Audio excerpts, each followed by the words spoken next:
Hello there.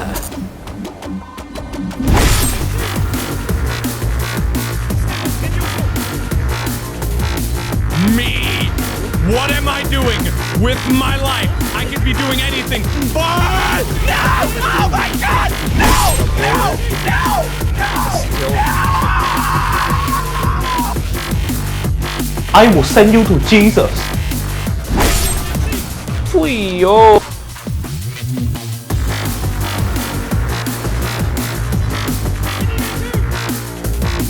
Stop right there, criminal scum!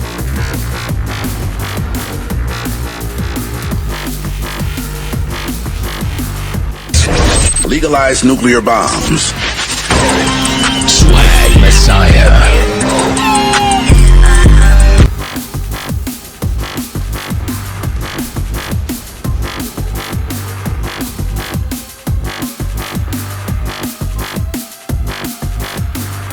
Yeah, boy.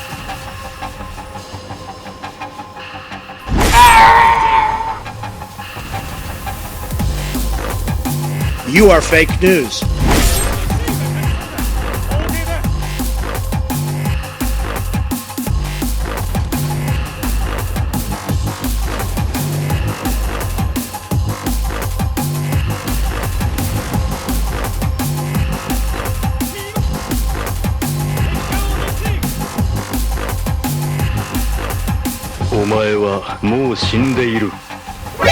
NANI?!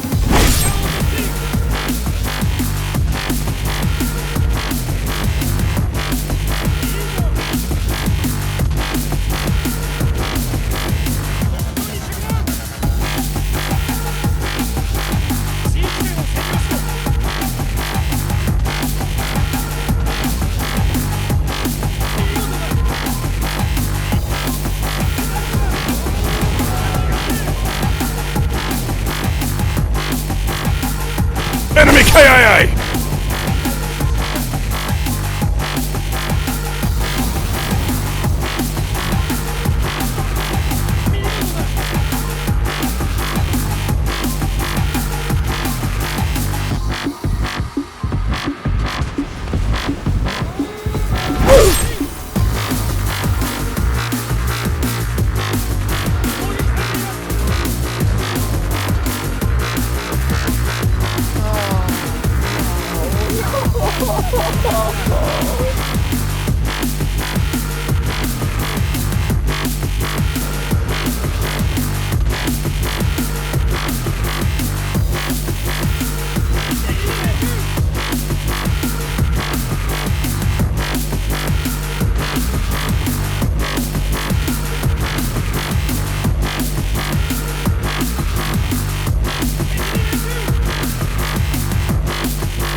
Emotional damage.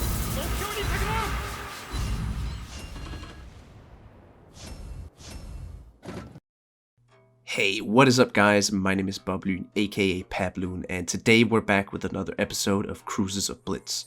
Today we are taking a look at the Tier 10 Japanese light cruiser Yodo.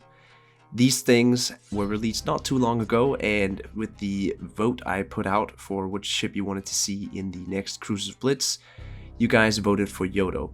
So here you are, that was the montage, and I do have a pretty special game lined up for you. We get the world record in this episode for Yodo, so stay tuned for that. This ship is pretty fun. It is a massive light cruiser, and as you can see, it gets 18 guns, 18 150mm, and it is quite unmaneuverable. 9-second turn time, and that is simply because it's such a big ship. You do have a 10-second reload with these 150s, 18 of them, and they do shoot 13 kilometers with a 6% fire chance, so that is pretty decent. Along with that, you get the amazing Japanese 610mm torpedoes that go just shy of 10 kilometers. You also get a pretty nice AA suite for something that is Japanese, and you get a decent surface detection with the build I'm running. For the elite bonus, I am running the escort specialization. Because you do get main battery traverse speed, you get max speed and AA damage, whereas the other one you just get some reload and traverse speed, which with a 10-second reload I don't find it's sufficient. You get a Pretty weird looking camo. You get firing range, torpedo range, max traverse speed, and surface detection. I don't know, it just looks like a massive olive. It's growing on me somehow, this camo. For the equipment, I am running dispersion mod. The reason I'm doing that is because I want to be able to hit all my shells, and this is also for hunting DDs. The shells are quite inaccurate, even though you have 18 of them, and the guns turn very fast, so you don't need the traverse mod, and you reload in 10 seconds, so reload is not needed either. I take steering gears because I want to be able to turn this ship. It, like I said, turns dreadfully slow, so that is why I took that. And I have concealment systems because it is an IGN cruiser and I want to be able to stealth torp. Some would say you should probably take steering gear mod too, but I simply feel like detection is too important and I would rather sacrifice propulsion and have rudder in the second slot. For the commander, we're using Raiso Tanaka, and I actually have emergency response. I just feel like my engines and my steering gears get shut out so many times on this ship, and I actually like having emergency response. We take battlefield support, so we get a DFA and sonar extra. This thing gets sonar and defensive fire, which is very nice. You also get artillery maintenance. Then we take defense expert, air defense expert, survivalist, and fully prepared for the maximum heals. Exploit weakness, because yeah, you do have a sonar, but you are setting fires and floods all the time, so recon and surveillance is just not worth it in my opinion. So we take exploit weakness. Adrenaline rush, and here comes the reason I took this commander, is torpedo squadron. Now we don't have an engine accelerator, and that is something that this gives an extra of, but we can use the minus 20% torpedo concealment and the 50% extra damage to modules, so a very powerful skill. I take Honor Seeker, and I would take IFHE, but undoubtedly APCS is always better. But this ship, the AP and the HE damage is there's such a little difference that I actually would take IFHE, and of course we take Giant Hunter Plus. So enough of the build, let's get in and watch the first game here. So here we are with the first game, and no, this is not the world record game. You're going to see that as the last one, but this is still a high damage game, and we're playing on encounter like you do nowadays. It's necessarily not a bad map for Yodo, because what you really want to be doing, like I said in my tips and tricks video, is sitting at max range, chucking torpedoes, and shooting your guns at BBs. But in this game, the reason I chose this is because we actually get some pretty nice torpedo predictions, and I wanted to showcase this gameplay specifically because I really want to preface the fact that you just have to shoot these torpedoes all the time. And you're going to be seeing some pretty awesome predictions on unsuspecting people with these torps. And first of all, we're just going to chuck them down, trying to see if we can hit where the DD might come from, because I've tried this multiple times where I shoot my torpedoes on a Japanese ship and we hit an unsuspecting DD. We might not kill him, but we'll do sufficient damage to him, which will give our team an advantage here. So we're gonna go to this island just ahead of us and see if we can get a cheeky first fire of something on somebody. I see my Worcester is pushing down pretty hardcore right here, and I'm like, okay bro, that's a bad place. So I try to ping him and, you know, tell him that maybe you shouldn't do that because there are 3 enemy battleships on enemy team. So yeah, just give him a heads up, but he's not gonna do that, spoiler alert. He's gonna die pretty quickly. That's fine, more damage for us, I guess. We spot a Daring here in the middle, and although this is a ship where you should be farming BBs, don't be afraid to shoot at a Daring. The reason I didn't shoot at him is because I see this Republic here, and Daring is notoriously hard to hit, so I decided to go for the easiest target. We immediately take fire from something, and I see a smoke over there, so I'm guessing that's the Minotaur, and seeing as it's AP we're being shot by, I think I'm guessing correctly. So we just shoot our torpedoes over there. I'm not expecting to hit him, but it would be nice if I did, and if I don't hit him, we're zoning him off, you know, that area so he can't push. We see the Republic is, you know, charging in, and he's probably gonna die to these Shimmer Torps, but I'm gonna help him along and just, you know, get some fires on him. That is a permafire right there, so that is something you have to really look out for. And looky here, that's 4 torpedoes on a Minotaur that he did not expect to hit him, and that right there is a permaflood. So now we can pretty much just finish him off as he's sitting fully broadside in encounter to a Yamato, and here it comes. Watch the shells. Goodbye, Minotaur. Now that is the first example of why you should be shooting your torpedoes everywhere. because you get unsuspecting ships like Minotaur who push out and they don't think that there are going to be torpedoes because they can't see any DDs. All they see is a Yodo at long range, and you're not going to think he's going to shoot torps. But we did. And here you see us fighting at daring. Now, ideally you should be using AP on DDs, but the damage is so negligible. It's 473 for HE on a DD, and it's 499, I believe, with AP. So it is a bit more damage with AP, but I'm just too lazy to swap. And here you see me again. I'm not aiming for this Smolensk. I'm actually aiming for the daring, hoping that he might stop behind the island and push out afterwards. Maybe we get him with the torps. We have a Conqueror here who is fighting my Conqueror, and he's all alone, so this is a perfect target for us to take out and maybe, you know, get away from the main fight so we're not being focused so much. We see that our team is kind of flanking around. We're kind of enveloping around their team, and they're just stuck in the middle, which is pretty good for us. With Yodo, you shouldn't be afraid to flank, but you're definitely not a ship that can flank on your own. And look at there, we got 2 torp hits. I don't know what we hit, but we definitely hit something. I think it might have been the the Colombo, but I'm not too sure. He's pretty far away. And there we go, the Conqueror goes down, and don't be afraid to take cheeky shots on Smolensk. You have pretty good shellocks, and we're easily going to be able to shoot over that island. And looky here, that's an HE Citadel, and that Smolensk is pretty toast, I'm sure. I mean, all it needs is one of my teammates to finish him off. I'm gonna take a shot at him, and just before I do, the Colombo takes him out, so nice job.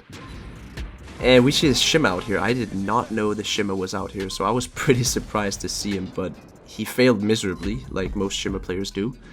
Sorry to anyone who loves Shimmer, but I don't know, your kind is just not very good at doing these torpedo rushes. I mean, if he wanted to take me out, he should have just gotten a little bit closer and went for it, because Yodo cannot take out a DD in one fell swoop, except if you use your torpedoes. You do have the ace in the sleeve, that, you know, you have these amazing torpedoes. You saw it in the montage that when the DDs were trying to gank on me. You do have these rear launch torpedoes that are actually pretty devastating to anything that it hits. But he didn't do that, the Shimakaze. He decided to shoot his torpedoes in panic and miss pretty much all of them. So now we are on the hunt again. We're gonna shoot our torpedoes down this path right here, and I am actually trying to hit the Colombo. Now remember your torpedo range is 9.98 kilometers, so just under 10. But if I am predicting this guy correctly, he's gonna push forward, and when he sees me, he's gonna go full broadside to try to get his guns off. And looky here what's happening. If you notice the distance, 9.6, 10, he is getting closer to my torps. And at this point, he actually can't dodge them. So, yet another set of perfectly predicted torpedoes. This one was, I wanted to do it. The Minotaur was just random luck, I would say. But you miss all the shots you don't take, guys. Pretty cringe thing to say, but it is pretty true. If you don't shoot your shot, you will never hit. And watch this blind shot. Just watch this blind shot. The beauty of having 18 shells. We do hit the Shimakaze. And now we just got these 2 DDs left. And all there is left to do is just push in and take him out if we can. So some lessons to take from this game in particular is don't be afraid to use your torpedoes, and make sure you're firing all the time. You are a big ship, so you definitely don't want to be the main focus, but if you just sit back and try to play this like a sow, try to be sneaky, you won't have much success because you're not a bursty ship, meaning you don't deal high damage in a short amount of time. You do need some time to deal damage, and the only way you can actually deal a massive amount of damage in a short time is with your torpedoes. So that's why I just chuck them down anywhere I see him. If I see an enemy and I'm thinking there might be a chance I hit my torps, I'm gonna shoot him, because you have 8 on each side, meaning you can just turn your ship around and boom, hey presto, you have more torpedoes. Here we see the AP in action. I didn't quite see how much damage it was. It is a little bit more than HE, obviously, but it's so little that it doesn't make a difference to me. We almost go down here actually, and these 2 DDs are trying their best to take me out. I just really wanted to kill this Shimmer, but we don't. He escapes. I see it, 496 is the damage. But all in all, a pretty good game, and the next one is going to be even better because we get the world record in that one, so stay tuned for that. Right, so here we are, the game we've all been waiting for. I know the first one should have been the world record, guys, but I'm teasing you. I'm letting you, reeling you in for the full experience here. And you can see we got a ton of battleships this game. So this is the perfect game for a high damage in any ships who likes to set fire. Yodo is an HE spammer by heart, so when you get these types of games, it is pretty much just a party for you, if you ask me. The worst kind of matchmaking for Yodo is a ton of DDs and heavy snipey cruisers. Slavas do not, Slavas love Yodo, but you do not like Slava. I guess that goes for any cruiser in this game, because Slava is just so good. But Yodo, especially because you're so long, because you're so hard at turning, you can't really turn that fast. BBs like that just annihilate you. There's also a CV in this game, and I actually have to admit it's too long ago for me to actually remember what happens in this game. So I'm kind of coming along like with you guys to see what happens here. It's the first game I literally just played, so I had it fresh out of my mind. But to play Yodo, you have to be kind of careful, and what you can see me do here is I don't want to be pushed up in the beginning, especially on a map like this. I can't remember what it's called. It does have good islands, but you don't want to be the main focus, and unfortunately we're forced to turn broadside here. That can be quite devastating. But the CV does force us into this turn, and we do have AA, but as you can see, because the ship is so long, it's actually quite difficult for me to dodge these torpedoes completely. Usually I don't have a hard time doing that, but with Yodo it's difficult. We do take out 6 of his planes, so it is kind of a fair trade, but be warned guys, this is not an AA ship like you would see on an American cruiser. It has AA, and it can ward off planes, and it definitely helps if you're sitting next to your BBs. You're going to be shooting down a lot of planes, but you're not going to be stopping entire squadrons. That's just not going to happen. And we get an instant double fire on the Kremlin. I don't know if he's been hit by the CV, but... oh wait, there it is, the damage con. He was just holding it to see if I was going to get more fires, but the fact that we get an instant damage control on the Kremlin is a really good sign for us, meaning we can just kite away. Like I said, you gotta kite away and then just fire your guns. Your turrets are all 360 except the rear turret. So that is pretty good, and as you can see, it's easy for me to just send it side of torpedoes, turn my ship around, and keep the guns on Kremlin here. He's now on a triple perma, which is pretty lucky for us, but I will say this, it does set fires quite easily. With the 6% fire chance and 18 guns, you will easily set fire to ships. And it looks like our torpedoes are also going to hit the mark. They could run out, but to me, I have a feeling they're going to hit, and they do. So now we also have a permaflood, and we're already at 53,000 damage. We've just completely melted this Kremlin from long range without really taking much damage ourselves. That is the, your cream of the crop Yodo gameplay right here. This is what you're looking for. But obviously, every game is not going to look like this. You noticed I also sent torpedoes for that Sejong, who was behind the island. I can't remember if I hit him, I'm pretty sure I don't, but just like I said in the last game, don't be afraid to chuck torpedoes all the time, because the more you chuck them, the more hits you will get. We have an enemy force pushing here on this eastern flank, and we're gonna do our best to stop it, because my Chungmu is having a little bit of a rough time here. This Gearing's just chasing after him, and this is the perfect situation for Yodo again, because we can kite away, we can use our big suite of guns and torpedoes. The torpedoes, like I said, are rear mounted, so a kiting position is what you really want. And I'm not aiming for the Gearing, I'm trying to get this Republic, but he is actually out of my range, and what I do is I swap to torps. I look at the map and I see, is Republic's course gonna, interfere or intersect with my torpedo salvo? And looking at it right now, it looks like he is. And you can see he's in range now. He has sailed so much ahead that my torpedoes are definitely gonna hit him. And that is something you can do in this game. Don't be afraid to shoot your torpedoes without the white marker, because if a ship is going that direction anyways, he's gonna line up and hit your torpedoes magically. So next up is this Gearing, and we're gonna swap to AP here because it's just me and the Gearing and that other cruiser behind me. Oh, no, that's an Iowa or a Sumo or something. It's a BB actually. So I'm just gonna turn my rear towards that BB, try to ignore him as much as possible, because this Gearing he's my biggest concern right now. We luckily have our sonar going, which helps us spot him, and the torpedoes of course, so we actually have a chance to dodge these and get out of sight. We might get hit by one here, maybe not. I think we might dodge it. But we're trying our best here to finish off gearing. It's we're getting pretty low here, and the Iowa is starting to shoot at us. So I'm gonna try to get some torps off on Iowa and see if I can hit this gearing. But the auto aim is actually messing a lot with my precise aiming here. Well, precisely, we don't have a precise aim, but my accuracy. So we don't really get to hit the gearing. But what I'm gonna do instead is I'm gonna turn my ship around, get the other side of torpedoes off, and see if we can hit them with that. There is a chance we'll also hit gearing with this, and I'm hoping that gearing decides to change course. He is not, so we are forced to turn out a little bit and get all our guns on target, but he's low enough that I am confident we can take him out with this salvo.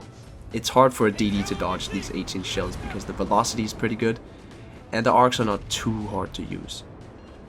So here you see, again, more torpedoes, and they just keep on coming. There is still 4 enemy ships left, and 2 of them are BBs, so there's much more damage to farm in this game.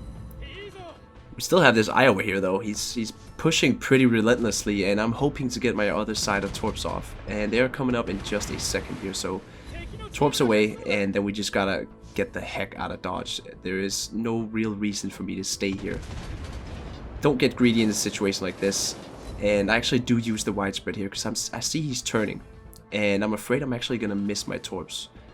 At this distance, there is a chance some of them might hit, but using the widespread is not a bad idea. You did see in my Smolensk kill on that in the montage that we actually use the widespread, and sometimes it helps because you can't always predict what a ship's going to do. So that's why I use the widespread in some situations. Now the Colombo here takes out Iowa. I was kind of sad he blocked me here because, bro, I could have gotten a lot more damage, but looking at the clock, we're probably out of time here, so I'm just gonna try to farm the last bits of damage here for my world record, and that's gonna be about it for this game. But still, probably the best Yodo game I've had in my career. It doesn't get much better than this, and we do get a little bit more damage on him. 162,000 damage. We completely annihilated the Kremlin in the Republic, and that was with our torpedoes and our main guns in synchronization. So something to take away from this: use your torpedoes, stay at range, try to kite as much as possible.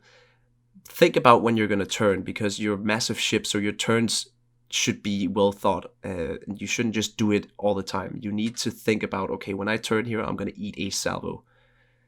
And that's pretty much how you play Yodo.